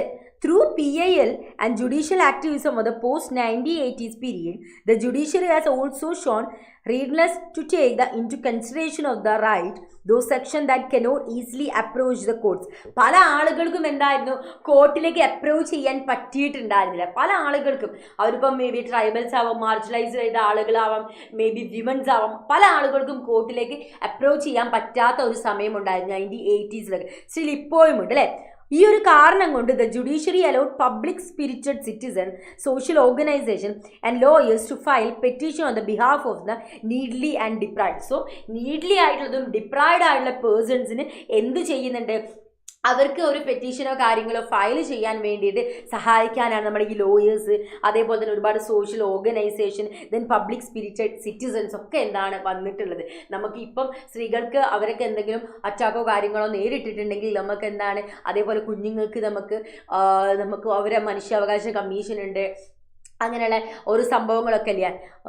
എക്സിക്യൂട്ടീവ് പഠിപ്പിക്കുമോന്ന് അതൊക്കെ പഠിപ്പിക്കും കേട്ടോ. അപ്പം നമ്മൾ പഠിപ്പിക്കും കേട്ടോ. എക്സിക്യൂട്ടീവ് കഴിഞ്ഞാൽ മനസ്സിലേ, എക്സിക്യൂട്ടീവ് നമ്മൾ കഴിഞ്ഞു. ഇന്ന് നമ്മൾ ജുഡീഷ്യറിയും ലെജിസ്ലേറ്ററാണ്. കഴിഞ്ഞ ക്ലാസ്സിലായിരുന്നു എക്സിക്യൂട്ടീവ് പഠിപ്പിച്ചിട്ടുണ്ടായിരുന്നു. അപ്പം മനസ്സിൽ വന്നിട്ടുണ്ടാവില്ല. സോ ഈ ചാനലിൽ തന്നെ എക്സിക്യൂട്ടീവ് ഉണ്ടാവും. അതൊന്ന് കാണാം കേട്ടോ. അത് കണ്ടിട്ട് എന്ത് ഡൗട്ട് ഉണ്ടെങ്കിലും മനസ്സിലൊന്ന് കമൻറ്റ് ചെയ്യുക. മിസ് അതിന് റിപ്ലൈ തരാം കേട്ടോ. അപ്പോൾ എന്താ പറയുന്നത്? അപ്പോൾ പെറ്റീഷൻസും കാര്യങ്ങളും അപ്ലൈ ചെയ്യാൻ വേണ്ടിയിട്ട് ജനങ്ങളെ എന്താണ് സഹായിക്കും. ഈ ഒരു PIL പബ്ലിക് ഇൻട്രസ്റ്റ് ലിറ്റിഗേഷനിലൂടെ ഇതൊക്കെ സാധിച്ചിട്ടുണ്ട്. ഇനി ജുഡീഷ്യറി ആൻഡ് റൈറ്റ്സ് ആണ് നമ്മൾ അടുത്തതായിട്ട് നോക്കുന്നത്. അടുത്തെന്താ നോക്കുന്നത്? Judiciary and rights. മക്കളെ ഇവിടെ നോക്കിക്കേ, the Indian constitution provide 2 method of supreme court to address the violation of rights. The first is through issuing writs such as habeas corpus. നമ്മൾ പറഞ്ഞു ഓരോ വ്യക്തികളെ റൈറ്റ്സ് നമുക്ക് എന്താ വയലേറ്റ് ചെയ്തിട്ടുണ്ടെങ്കിൽ നമുക്ക് എന്താണ് റിട്ട് ഇഷ്യൂ ചെയ്യാം. Habeas corpus, mandamus, quo warranto, certiorari prohibition എന്ന് പറയുന്ന റിട്ട് എന്ത് ചെയ്യാം? ഇഷ്യൂ ചെയ്യാം. And the second is by declaring law unconstitutional and therefore non-operational. ഇവിടെ നോക്കിക്കേ, the power of judicial review is perhaps the most significant power held in Supreme Court. Supreme കോടതിയിലുള്ള വലിയൊരു പവറാണ് ജുഡീഷ്യൽ റിവ്യൂ എന്ന് പറയുന്നത്. ജുഡീഷ്യൽ റിവ്യൂ എന്ന് പറയുന്നത് എന്താ? Judicial review refers to the court ability to examine the constitutionality of any law and declare the unconstitutional if it found to be inconsistent with the constitution. അതായത് ഇവർക്ക് law എന്ത് ചെയ്യാൻ പറ്റും എന്നാ പറയുന്നത്? എക്സാമിൻ ചെയ്യാൻ പറ്റും. കോൺസ്റ്റിറ്റ്യൂഷനലി എന്താണ് ഒരു പ്രശ്നം വരുന്ന സമയത്ത് അത് നമുക്ക് ആ പ്രശ്നത്തിൽ നിയമം ഇങ്ങനെയാണ് പറഞ്ഞത്. അപ്പോൾ ഇവർക്ക് അതൊന്ന് എക്സാമിൻ ചെയ്യാൻ, അത് ഇവരെ കാര്യത്തിൽ നടക്കുമോ അല്ലെങ്കിൽ പറ്റുമോ ഇല്ല എന്നുള്ള കാര്യമൊക്കെ ഇവർക്ക് എന്താ എക്സാമിൻ ചെയ്യാനുള്ള റൈറ്റ്സ് ആർക്കുണ്ട്? നമ്മുടെ സുപ്രീം കോർട്ടിന് കൊടുത്തിട്ടുണ്ട്. Although the term judicial review is not mention to the constitution. Constitution അതിനെക്കുറിച്ച് പറഞ്ഞിട്ടേ ഇല്ല. The fact that India has a written constitution, നമുക്കറിയാം ഇന്ത്യ എന്ന് പറയുന്ന written constitution ആണ്. And that Supreme Court can strike down laws that infringe on fundamental rights implies the court power and powers of judicial review. Together, writ powers and review power of the code make judiciary very powerful. So ഇവർക്ക് എന്താ writ issue ചെയ്യാനുള്ള പവറും judicial റിവ്യൂവിൻ്റെ പവറും ഉള്ളത് കൊണ്ടാണ് ഇവരെന്തായത് judiciary ഒന്നുകൂടെ very പവർഫുള്ളായി മാറിയിട്ടുണ്ടായത്. Along it to interpret the constitution and laws pass by the legislator. Additionally the courts practice of entertaining public interest litigations has further enhance its ability to protect the rights of citizen. Legislator എന്ത് ചെയ്യുന്നത് ഓരോ ലോസും കാര്യങ്ങളും പാസ്സാക്കുന്നു. So ആ loss വെച്ചിട്ട് നിയമങ്ങൾ, loss എന്ന് പറഞ്ഞാൽ നഷ്ടമല്ല കേട്ടോ, ലോകൾ അതാണ് ഉദ്ദേശിക്കുന്നത്. അത് വെച്ചിട്ട് കാര്യങ്ങളൊക്കെ നമ്മൾ നോക്കുന്നത് എക്സാമിൻ ചെയ്യുന്നതൊക്കെ ആരാണ്? സുപ്രീം കോർട്ടായിരിക്കും. ഒരു വ്യക്തി ഒരു കുറ്റം ചെയ്തിട്ടുണ്ടെങ്കിൽ ഈ നിയമം മൂലം ആ വ്യക്തിയെ എന്താണ് നമുക്ക് ശിക്ഷിക്കാം, അല്ലെങ്കിൽ ഇതുമൂലം നമുക്ക് എന്താ വ്യക്തിയെ വെറുതെ വിടാം, അങ്ങനെയുള്ള എല്ലാ കാര്യങ്ങളും എന്താണ് അതിൽ കൊടുത്തിടണം. ശിക്ഷ ചെയ്ത പ്രതിയെ വെറുതെ വിടാന്നല്ല കേട്ടോ, ശിക്ഷ ചെയ്തെന്ന് മറ്റുള്ളവർ ആരോപിച്ച് ജയിലിൽ കിടക്കുന്ന ആളുകളെ കാര്യമാണ് പറയുന്നത്. ഇനി നമ്മുടെ ജുഡീഷ്യറി ആൻഡ് പാർലമെന്റ് ആണ് അടുത്തതായിട്ട് നോക്കുന്നത്. ഇനി എന്താ മക്കളെ അടുത്തതായിട്ട് നോക്കുന്നത്? Judiciary and parliament. അപ്പൊ ജുഡീഷ്യറിയും പാർലമെന്റും എന്തെങ്കിലും ബന്ധമുണ്ടോ നോക്കിയാലോ? The dispute between the Parliament and the judiciary revolved around several issues, including the extent of the right to private property, the extent to which Parliament can restrict or abolish fundamental rights. ഇതൊക്കെ ഇവർ തമ്മിലുള്ള കേട്ടോ. The extent to which Parliament can amend the Constitution. അവർക്ക് എന്താ constitution amend ചെയ്യാൻ സാധിക്കും. The issue whether Parliament has the authority to enact laws that limit fundamental rights while enforcing directive principle. പിന്നെന്താ പറയുന്നത്? The issues of whether Parliament has the authority to enact laws. Law enact ചെയ്യാനുള്ള duty ഒക്കെ ആർക്കുണ്ട്? നമ്മുടെ പാർലമെന്റിനുണ്ട്. that limit fundamental rights. പക്ഷേ നമുക്ക് എന്താ directive principles ഒക്കെ നമുക്ക് ചെയ്യാനൊക്കെ പാർലമെന്റിന് പറ്റും. ഫണ്ടമെന്റൽ റൈറ്റ്സിൻ്റെ കാര്യത്തിൽ അത്രത്തോളം പാർലമെന്റിന് എന്താ കൈകടത്താനും കാര്യങ്ങളും അല്ല. അത് കൃത്യമായിട്ട് ഓരോ ഇൻഡിവിജ്വൽസിനും പ്രൊവൈഡ് ചെയ്തിട്ടുള്ള ബേസിക് റൈറ്റ് ആണ്. അതാണ് ഫണ്ടമെന്റൽ എന്ന് പറയുന്നത് കേട്ടോ. അപ്പം മക്കളെ ഇത്രയും കാര്യങ്ങളാണ് നമ്മുടെ ഏത് ചാപ്റ്ററിൽ നമുക്ക് പഠിക്കാനുള്ളത്? ഏത് ചാപ്റ്ററിലാണ്? ജുഡീഷ്യറിയിൽ നമുക്ക് പഠിക്കാനുള്ളത്. ഇനി നമ്മൾ പോകുന്നത് ലെജിസ്ലേറ്ററിലേക്കാണ്. നമുക്കറിയാം നമ്മുടെ ഗവൺമെൻറ് പ്രധാനമായിട്ടും 3 ഓർഗൻസ് ആണുള്ളത്: എക്സിക്യൂട്ടീവ്, ലെജിസ്ലേറ്റർ, ജുഡീഷ്യറി. സോ നമ്മൾ ആദ്യം ആരെക്കുറിച്ച് പഠിച്ചു? എക്സിക്യൂട്ടീവിനെ കുറിച്ച്. അത് ഇന്നായിരുന്നില്ല, കഴിഞ്ഞ പബ്ലിക് ലൈവിന് നമ്മൾ എക്സിക്യൂട്ടീവിനെ കുറിച്ച് പഠിച്ചിട്ടുണ്ടായിരുന്നു. ഇത് കാണാത്ത എൻ്റെ മക്കൾ അത് പോയി കാണാൻ. കാരണം എക്സിക്യൂട്ടീവും ജുഡീഷ്യറിയും ലെജിസ്ലേറ്ററും എന്താണ്? ഗവൺമെൻറ് 3 ഓർഗൻസാണ്. അത് കൃത്യമായിട്ടും എന്താ ഒന്നിൽ നിന്ന് മറ്റൊന്നായിട്ട് ഇങ്ങനെ കണക്ട് ചെയ്തത്. അത് കൃത്യമായിട്ട് 3 എണ്ണം പഠിച്ചാൽ മാത്രമേ നമുക്ക് മനസ്സിലാവുള്ളൂ. സോ ഫസ്റ്റ് നമ്മൾ ആരെക്കുറിച്ചാണ് പറയുന്നത്? എക്സിക്യൂട്ടീവിനെ കുറിച്ചാണ്. അത് നമ്മൾ പഠിച്ചു. ദെൻ നമ്മൾ ജുഡീഷ്യറിയെ കുറിച്ച് പഠിച്ചു. ഇനി നമ്മൾ ലെജിസ്ലേറ്ററിനെയും കൂടി പഠിച്ചാൽ നമ്മൾ ഗവൺമെൻറ് 3 ഓർഗൻസ് കംപ്ലീറ്റ് ആവും. അപ്പോൾ ഇവിടെ നോക്കിക്കേ, ലെജിസ്ലേറ്റർ എന്ന് പറയുന്നത് എന്താണ് നമുക്ക് നോക്കാം. മക്കളെ ഇവിടെ ശ്രദ്ധിച്ചേടാ, legislator. Why do we need a parliament? ആദ്യം ക്വസ്റ്റ്യൻ അതാണ്, why do we need a parliament? നമുക്ക് നോക്കാം. The legislator is not merely a law making body. Legislator എന്ന് പറഞ്ഞാൽ നിയമം ഉണ്ടാക്കുന്ന ഒരു ലോ മേക്കിംഗ് ബോഡി മാത്രമല്ല legislator. It is a centre of all democratic process. എല്ലാ ഡെമോക്രാറ്റിക് പൊളിറ്റിക്കൽ പ്രോസസ്സിൻ്റെയും എന്താണ് സെൻറ്ററാണ് ഇവർ. It is packed with action, walkout, protest, demonstrations, then concern and cooperation. എല്ലാം ഇതിലെന്തെയും കണക്റ്റ് ആവും. Indeed, a genuine democracy is inconceivable without a representative, efficient and effective legislature. So, ഒരു democratic country നല്ല രീതിയിൽ ഉണ്ടാവണമെങ്കിൽ അവിടെ എന്ത് വേണം? എഫിഷ്യൻ്റ് ആയതും എഫക്റ്റീവ് ആയിട്ടുള്ളതുമായിട്ടുള്ള ഒരു ലെജിസ്ലേറ്റർ ഉണ്ടായിരിക്കണം. ആൻഡ് ഒബിയസ്ലി അതെന്തായിരിക്കണം? റെപ്രസെൻറ്റേറ്റീവ് ആവണം. The legislator is also help people in holding the representative accountable and is a very basic representative democracy. So എന്താ ഇവിടെ പറയുന്നത്? Legislator also help people in holding the representative. അല്ലേ, നമ്മളെന്താണ് അവരെ hold ചെയ്ത് വെക്കുന്ന ഒരു ഡ്യൂട്ടി കൂടെ ആർക്കുണ്ട്? നമ്മുടെ ലെജിസ്ലേറ്ററിനുണ്ട്. അപ്പോൾ ഇവിടെ നോക്കിക്കേ, എന്തിനാണ് മക്കളെ നമ്മുടെ പാർലമെൻറ്റിൽ 2 ഹൗസസ്? പാർലമെൻറ്റിലെ 2 പ്രധാനപ്പെട്ട ഹൗസുകൾ ആരൊക്കെയായിരുന്നു? ഒന്ന് പറയാൻ പറ്റുമോ? ആരൊക്കെയായിരുന്നു നമ്മളെ ഹൗസസ്? നമുക്കറിയാം, നമുക്ക് 2 ഹൗസസ് ആണുള്ളത്. ആരൊക്കെയാണ്? അതേപോലെ തന്നെ ആരാണ്? L. R means Rajya Sabha, L means എന്താണ്? L for Lok Sabha. അപ്പോൾ ഇവിടെ നോക്കിക്കേ, the term parliament refers to national legislator. So ആ പാർലമെൻ്റ് എന്ന വാക്ക് പറയുന്ന ഒരു നാഷണൽ ലെജിസ്ലേറ്റർ അല്ലേ? The legislature of the state is described the state legislature. സ്റ്റേറ്റിന്റെ ലെജിസ്ലേറ്ററാണ് നമ്മൾ സ്റ്റേറ്റ് ലെജിസ്ലേറ്റർ എന്ന് വിളിക്കാം. The parliament in India has 2 houses. നമുക്കറിയാം ഇന്ത്യൻ പാർലമെന്റിൽ 2 houses ഉണ്ട്. Through it is called bicameral legislature. So അതിനെയാണ് നമ്മൾ എന്താ bicameral legislature എന്ന് പറയുന്നത്. നമ്മുടെ പാർലമെന്റിലെ 2 ഹൗസസ്, ഇന്ത്യൻ പാർലമെന്റിലെ 2 ഹൗസസ് ആണ് രാജ്യസഭയും ലോകസഭയും. രാജ്യസഭ എന്ന് പറയുന്നത് കൗൺസിൽ ഓഫ് സ്റ്റേറ്റും ലോക്സഭ എന്ന് പറയുന്നത് ഹൗസ് ഓഫ് ദ പീപ്പിളും ആണ്. അപ്പം ലോക്സഭയിലേക്ക് നമുക്ക് ജനങ്ങളെ ഇലക്ട് ചെയ്തിട്ട് നമ്മളെ റെപ്രസെന്റ് ചെയ്തിട്ട് നമുക്ക് ആളുകളെ ലോക്സഭയിലേക്ക് എത്തിക്കാൻ പറ്റും. രാജ്യസഭയിൽ നമുക്ക് ഇങ്ങനെ എത്തിക്കാൻ പറ്റില്ല. ഇനി ഇവിടെ നോക്കിക്കേ, the constitution has given the state the option of establishing either a unicameral or bicameral legislature. Constitution പറയുന്നുണ്ട് പാർലമെന്റ് തീരുമാനിക്കാം യൂണികാമറൽ ആവണോ ബൈകാമറൽ ആവണോ എന്ന് പാർലമെന്റിന് തീരുമാനിക്കാം. നമ്മുടെ പാർലമെന്റ് എന്ന് പറയുന്നത് ബൈകാമറൽ ആണ്. അങ്ങനെ ബൈകാമറലുള്ള മറ്റുള്ള സ്റ്റേറ്റുകളിലെ ലെജിസ്ലേറ്റർ ആണ് നമ്മൾ പറയുന്നത്. ബൈകാമറൽ ലെജിസ്ലേറ്ററുള്ള മറ്റുള്ള സ്ഥലങ്ങളാണ് ആന്ധ്രാപ്രദേശ്, തെലങ്കാന, ബീഹാർ, കർണാടക, മഹാരാഷ്ട്ര ആൻഡ് ഉത്തർപ്രദേശ്. ഇവിടെയൊക്കെ എന്തുണ്ടെന്നാ പറയുന്നത് ബൈകാമറൽ ലെജിസ്ലേച്ചർ ആണ് ഉള്ളത്. ഓക്കെ, ഇനി ഇവിടെ നോക്കിക്കേ, what are the advantage of the bicameral legislature. നമ്മൾ പറഞ്ഞു നമ്മുടെ ഇവിടെയൊക്കെ എന്താണ് ബൈകാമറൽ ലെജിസ്ലേച്ചർ ആണുള്ളത്. അപ്പം എന്തായിരിക്കും ഇതിൻ്റെ ബെനിഫിറ്റ്സ് എന്തായിരിക്കും നമുക്ക് നോക്കാം. Countries with a large size as much diversity usually prefer to have 2 houses of national legislature to give representation to all sections in the society and to give representation to all geographical region or parts of the country. നമ്മളെ പോലെ വലിയ സൈസുള്ള ഒരു കൺട്രിയിൽ എന്താ large സൈസുള്ള India എന്ന് പറയുന്ന രാജ്യത്ത് ഇത്തരത്തിലുള്ള എന്തായിരിക്കും 2 ഹൗസ് ഓഫ് നാഷണൽ ലെജിസ്ലേച്ചർ ആയിരിക്കും ആളുകൾ പ്രിഫർ ചെയ്യുക. എന്തുകൊണ്ടാണെന്ന് വെച്ചാൽ പല സെക്ഷനിലുള്ള ആളുകളെ റെപ്രസെൻ്റ് ചെയ്യാൻ പറ്റും. പല ജിയോഗ്രഫിക്കൽ സെക്ടേഴ്സുള്ള ജിയോഗ്രഫിക്കൽ ഏരിയകളിലെ ആളുകളെ നമുക്ക് റെപ്രസെൻ്റ് ചെയ്യാനൊക്കെ നമുക്ക് ഇതിലൂടെ മാത്രമേ സാധിക്കുകയുള്ളൂ.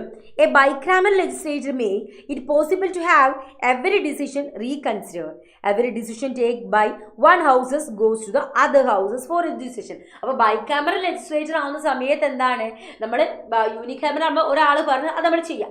ഇത് ഒരു ഹൗസിൽ നിന്ന് ഏതാണ് നമ്മുടെ പാർലമെന്റിൽ 2 ഹൗസായ രാജ്യസഭയിൽ നിന്ന് അവരൊരു കാര്യം പറഞ്ഞു, ലോകസഭയിലേക്ക് എത്തുന്ന സമയത്ത് അല്ലെങ്കിൽ ലോകസഭയിൽ നിന്ന് ഒരു കാര്യം പറഞ്ഞു, രാജ്യസഭയിലേക്ക് എത്തുന്ന സമയത്ത് 2 സ്ഥലത്തും എന്താണ് ആ ഒരു ബില്ലായാലും എന്ത് തന്നെയായാലും അതിൻ്റെ ഡിസ്കഷൻ വരും. സോ 2 ഒപ്പീനിയൻസ് നമുക്ക് എന്താണ് ലഭിക്കുന്നതാണ് പറയുന്നത്.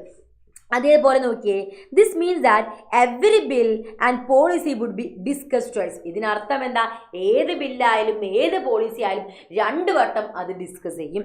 This ensure A double check in every matter. അതുകൊണ്ട് തന്നെ എല്ലാ കാര്യത്തിലും എന്താ ഒരു ഡബിൾ ചെക്ക് ഇതിലൂടെ നടക്കുന്നുണ്ട്.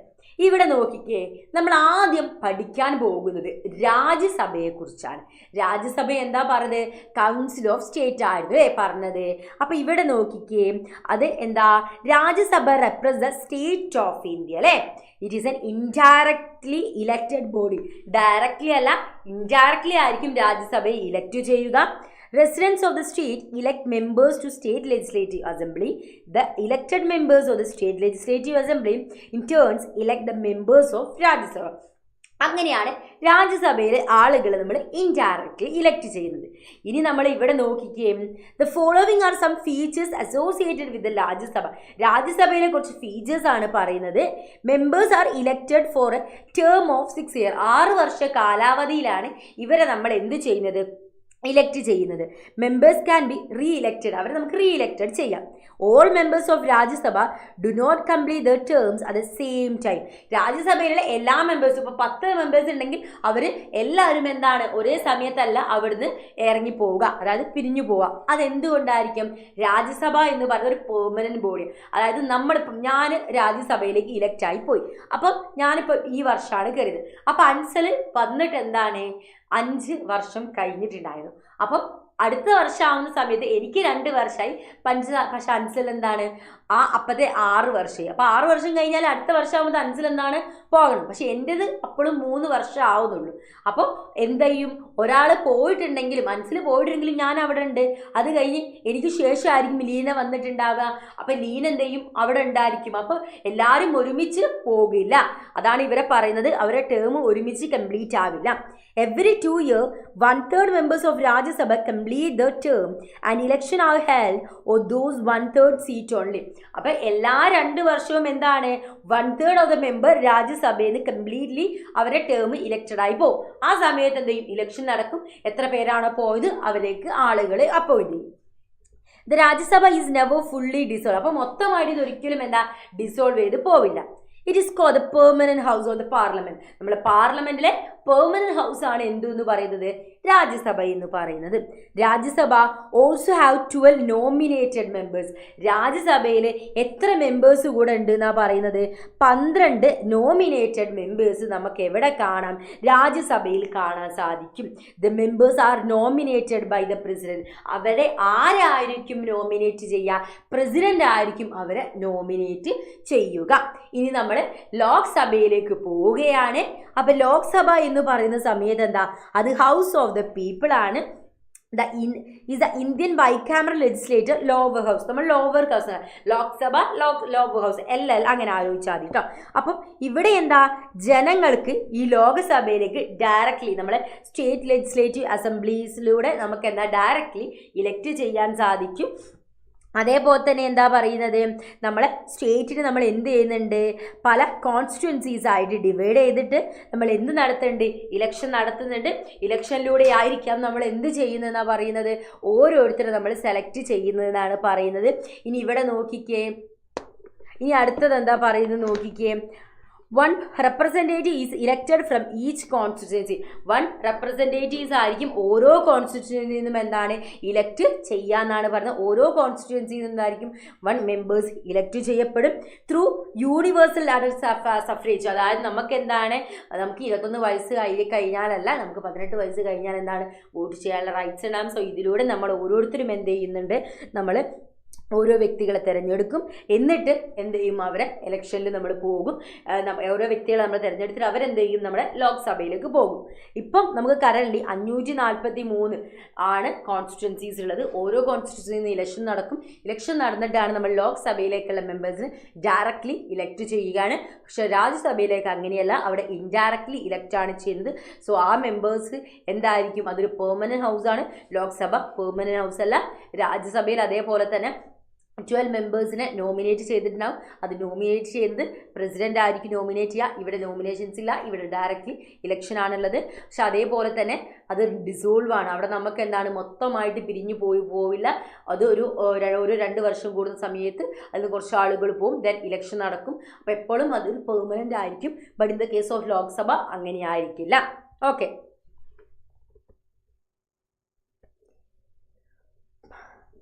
കണ്ണം പേടിക്കണ്ട കേട്ടോ. പൊളിറ്റിക്സ് ഞാൻ അടിപൊളിയായിട്ട് പഠിപ്പിച്ചു തരാം. പൊളിറ്റിക്സ് ഈസി സബ്ജക്റ്റ് ആണ്. അപ്പോൾ ഒരുപാട് പേർക്ക് പൊളിറ്റിക്സ് ഒക്കെ വലിയ ടഫായിട്ട് തോന്നുന്നുണ്ടാവും. പക്ഷേ മിസ്സിൻ്റെ ക്ലാസ് ദിവസം കണ്ടോളൂ കേട്ടോ. പൊളിറ്റിക്സ് ഒന്നും ടഫില്ല. എന്ത് ഡൗട്ട് ഉണ്ടെങ്കിലും ചോദിച്ചുകൊണ്ട് നിങ്ങൾ കമൻറ്റ് ബോക്സിൽ ചോദിച്ചുകൊണ്ട് അതിനെക്കുറിച്ച് മിസ് പറഞ്ഞു തരണ്ട് കേട്ടോ. അപ്പോൾ അതൊരു ഡിഫിക്കൽട്ട് സബ്ജക്റ്റ് ആയിട്ട് കാണേണ്ടടാ, ഈസി സബ്ജക്റ്റാണ്. നമ്മളെല്ലാ കാര്യങ്ങളും നമ്മളതിങ്ങനെ ഭയങ്കര ഡിഫിക്കൽട്ടായിട്ട് കാണും. ലൈഫിൽ എന്തെങ്കിലും ഒരു സർക്കംസ്റ്റാൻസസോ എന്തെങ്കിലും സിറ്റുവേഷൻസോ കാര്യങ്ങളോ വരുമ്പോൾ നമ്മൾ വലിയ സംഭവമായി നിൽക്കുന്നതുകൊണ്ടാണ് നമുക്കത് ഭയങ്കര ഇഷ്ടമല്ലാണ്ടാവുന്നത്. നമുക്കെല്ലാം അങ്ങനെ ഇഷ്ടപ്പെട്ടുകൊള്ളുന്നില്ല. അപ്പോൾ ഇഷ്ടപ്പെട്ട് നോക്കി എല്ലാം അങ്ങോട്ട് ഇഷ്ടമായിക്കോളൂ കേട്ടോ. ഓക്കെ, അപ്പോൾ ഇനി നമ്മൾ അടുത്ത് എന്താ നോക്കുന്നത്, what function does the parliament perform. Parliament perform ചെയ്യുന്ന ഫങ്ഷൻസ് ആണ് നമ്മളിനി അടുത്തതായിട്ട് നോക്കുന്നത്. പാർലമെൻറ്റ് പെർഫോം ചെയ്യുന്ന ഫങ്ഷൻസ് ആണ് നമ്മൾ അടുത്തതായിട്ട് നോക്കുന്നത്. ഇവിടെ ശ്രദ്ധിച്ചേ, എന്തൊക്കെ ഫങ്ഷൻസ് ആണ് നമ്മുടെ പാർലമെൻറ്റ് പെർഫോം ചെയ്യുന്നത് നമുക്ക് നോക്കിയാലോ. യെസ്, ലെജിസ്ലേറ്റീവ് ഫങ്ഷൻസ് ആര് പെർഫോം ചെയ്യുന്നുണ്ട്, പാർലമെൻറ്റ് പെർഫോം ചെയ്യുന്നുണ്ട്. അതേപോലെ തന്നെ control of executive and ensuring it's accountability, ആ ഒരു ഡ്യൂട്ടി ഉണ്ട്. ദെൻ ഫിനാൻഷ്യൽ ഫങ്ഷൻ ചെയ്യുന്നുണ്ട്, റെപ്രസെൻറ്റേഷൻ ചെയ്യുന്നുണ്ട്, ദെൻ എന്താണ് ഡിബേറ്റിംഗ് ഫങ്ഷൻസ് ചെയ്യുന്നുണ്ട്, കോൺസ്റ്റിറ്റ്യുവൻറ്റ് ഫങ്ഷൻ ചെയ്യുന്നുണ്ട്, കോൺസ്റ്റിറ്റ്യുവൻറ്റിൽ പറഞ്ഞ കാര്യങ്ങളൊക്കെ ചെയ്യുന്നുണ്ട്. പിന്നെ ഇലക്ട്രോറൽ ഫങ്ഷനും ആര് ചെയ്യുന്നുണ്ട്, നമ്മുടെ പാർലമെൻറ്റ് ചെയ്യുന്നുണ്ട്. സോ ഇതൊക്കെ എന്താണ് പാർലമെൻറ്റിൻ്റെ ഫങ്ഷൻസ് ആണ് കേട്ടോ. ഇനി ഇവിടെ നോക്കിയേ, ജുഡീഷ്യൽ ഫംഗ്ഷൻ കൂടെ ആർക്കുണ്ട്? നമ്മുടെ പാർലമെന്റിനുണ്ട്. Judicial function of the parliament include considering proposal for the removal, അതായത് എന്താ, ഇവരെ പ്രസിഡന്റ്, വൈസ് പ്രസിഡന്റ്, അതേപോലെ ഹൈക്കോർട്ടിലെയും സുപ്രീം കോടതിയിലെയും ജഡ്ജസിനെ റിമൂവ് ചെയ്യുന്നത്. സോ ഈ ഒരു രീതി ഇക്കാര്യത്തിലൊക്കെ എന്താ പ്രപ്പോസൽ വെക്കുന്ന ആ ഒരു ജുഡീഷ്യൽ ഫംഗ്ഷൻ കൂടെ ആർക്കുണ്ട്? നമ്മുടെ പാർലമെന്റിന് ഉണ്ട്. ഇനി മക്കൾ ഇവിടെ നോക്കിക്കേ, ലോക്സഭയുടെ പവറിലേക്ക് നമ്മൾ ഇനി പോവുകയാണെങ്കിൽ എന്തൊക്കെ കാര്യങ്ങളാണ് ഇവിടെ പറയുന്നത്? The lower house make the laws and matters include is union list and concurrent list. അല്ലേ, കൺഗ്രൻ ലിസ്റ്റിൽ ഉള്ള കാര്യങ്ങളും യൂണിയൻ ലിസ്റ്റിലെ കാര്യങ്ങളൊക്കെ അതിൽ വരും. It can also hold the power to introduce and enact money and non money bill. Non money ബില്ലും money ബില്ലും എന്താണ് എന്ത് ചെയ്യുന്നത്? ഇൻട്രൊഡ്യൂസ് ചെയ്യാനുള്ള പവർ ആർക്കാണ്? നമ്മുടെ ലോക്സഭക്കാണുള്ളത്. Lok Sabha approves proposal of taxation, അതേപോലെ ബഡ്ജറ്റ്, ആനുവൽ ഫിനാൻഷ്യൽ സ്റ്റേറ്റ്മെൻറ്റ്സ് ഒക്കെ ഉള്ള പ്രപ്പോസൽ ചെയ്യേണ്ടത് ലോക്സഭയാണ്. അതിൻ്റെ പ്രപ്പോസൽസ് ഒക്കെ വെക്കേണ്ടത്.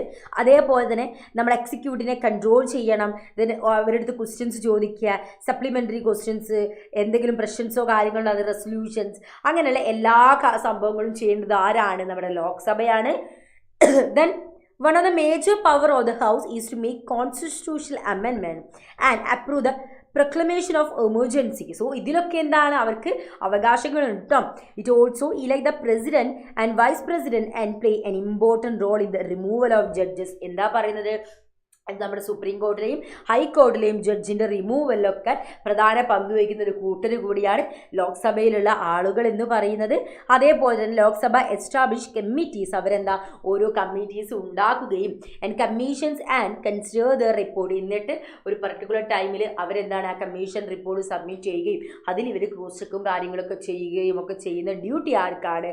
നമ്മുടെ ലോക്സഭയ്ക്കാണ്. ഇനി രാജ്യസഭയുടെ പവറിലേക്കാണ് നമ്മൾ ഇനി പോകുന്നെങ്കിൽ, രാജ്യസഭ കൺസിഡർ നോൺ മണി ബിൽസും അതേപോലെ തന്നെ അമെൻമെൻറ്റ് ടു മണി ബിൽസും കാര്യങ്ങളൊക്കെയാണ് ഇവർ കൺസിഡർ ചെയ്യുന്നത്.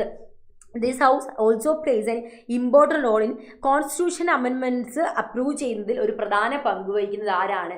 നമ്മുടെ രാജ്യസഭയാണ്. അതേപോലെ തന്നെ എന്താണ് എക്സിക്യൂട്ടീവിനോട് ക്വസ്റ്റ്യൻസ് നേരത്തെ മിസ് പറഞ്ഞ പോലെ തന്നെ ലോക്സഭയ്ക്കും രാജ്യസഭയ്ക്കും ഉണ്ട്. അങ്ങനെയുള്ള കാര്യങ്ങളൊക്കെ ചോദിക്കുന്നതൊക്കെ ഡ്യൂട്ടി ആർക്കുണ്ട്? രാജ്യസഭയ്ക്കുണ്ട്. ഇറ്റ് ഓൾസോ പാർട്ടിസിപ്പേറ്റ് ഇലക്ഷനിൽ, അതേപോലെ തന്നെ നമ്മുടെ president, vice president, judges, Supreme കോടതിയിലെയും ഹൈക്കോടതിയിലെ ജഡ്ജസ്, അവരുടെ റിമൂവലിലൊക്കെ പ്രധാന പങ്ക് വഹിക്കുന്ന ആളുകൾ കൂടിയാണ് ഇവർ. അങ്ങനെയുള്ള ഡ്യൂട്ടിയും കാര്യങ്ങളൊക്കെ ഇവരുണ്ട്. ഇവരെ പ്രധാനമായിട്ടും ഇവർ ലോസും കാര്യങ്ങളൊക്കെ മേക്ക് ചെയ്യുന്നത് ഏതിലേക്കാണ്? നമ്മുടെ union parliament power to make laws on matters including the state list ആണെന്നാണ് പറയുന്നത്. ഇത് അതേപോലെ തന്നെ എന്താ വൈസ് പ്രസിഡന്റ് റിമൂവലിനും ഇനീഷ്യേറ്റീവും കാര്യങ്ങൾ അതൊക്കെ വരുന്ന സമയത്ത് അതിന് ഇനീഷ്യേറ്റീവും കാര്യങ്ങളും എടുക്കുന്നത് ആരായിരിക്കും? നമ്മുടെ രാജ്യസഭയായിരിക്കും. അപ്പോൾ രാജ്യസഭയുടെ പവേഴ്സാണ് ഇപ്പം പറഞ്ഞിട്ടുള്ളത്.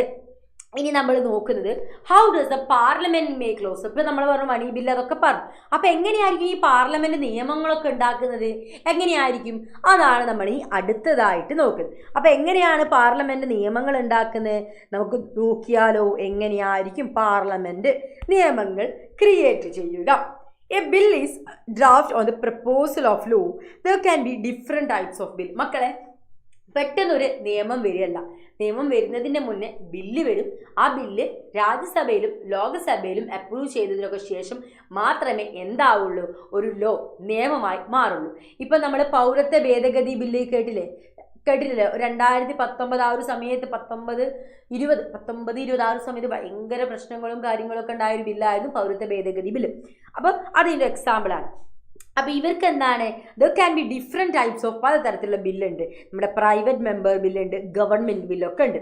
When a non minister propose a bill it is called a private members bill. അതായത് എന്താ, ഒരു നോൺ മിനിസ്റ്റർ ആണ് ഒരു ബില്ല് പ്രപ്പോസ് ചെയ്യുന്നതെങ്കിൽ അതിനെ നമ്മൾ എന്തെന്ന് വിളിക്കും? പ്രൈവറ്റ് മെമ്പേഴ്സ് ബിൽ എന്നാണ് വിളിക്കുക. A bill proposed by a minister is describe as a government. പക്ഷേ അതെന്താണ്? ഒരു മിനിസ്റ്റർ ആണത് പ്രപ്പോസ് ചെയ്യുന്നതെങ്കിൽ അതിന് നമ്മൾ ഗവൺമെൻറ് ബിൽ എന്ന് വിളിക്കും. The legislative procedure is an identical in both the house of the parliament. Every bill has to pass through the same stages in each houses.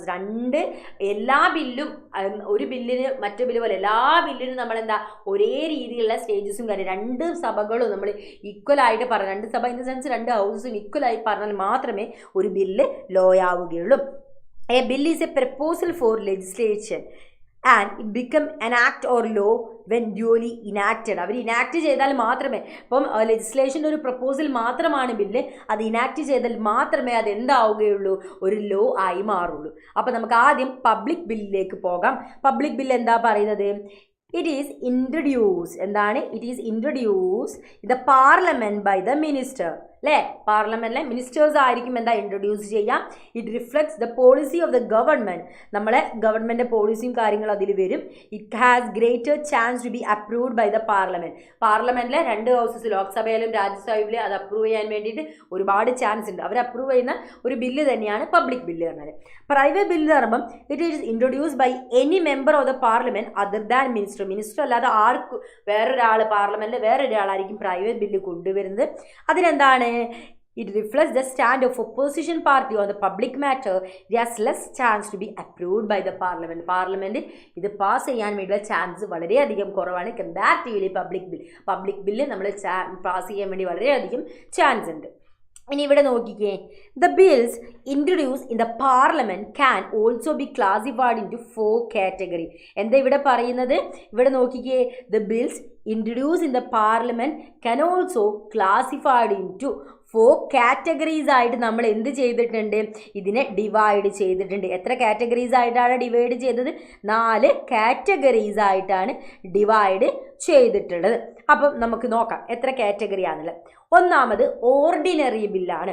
Ordinary bill എന്താ നോക്കിയേ?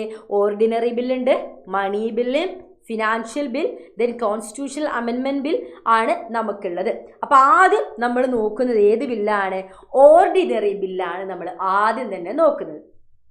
The bills are concerned with any matter other than the financial subject. അല്ലേ?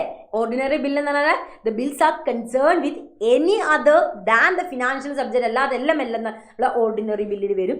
Money bill എന്ന് പറയുന്ന സമയത്ത് എന്താണ്? The bills R concern with the financial matters. Financial matters ആണ് like നമ്മുടെ taxation, അതേപോലെ തന്നെ പബ്ലിക് എക്സ്പെൻഡിച്ചർ ഒക്കെ ഈ ഒരു മണി ബില്ലിൽ വരും.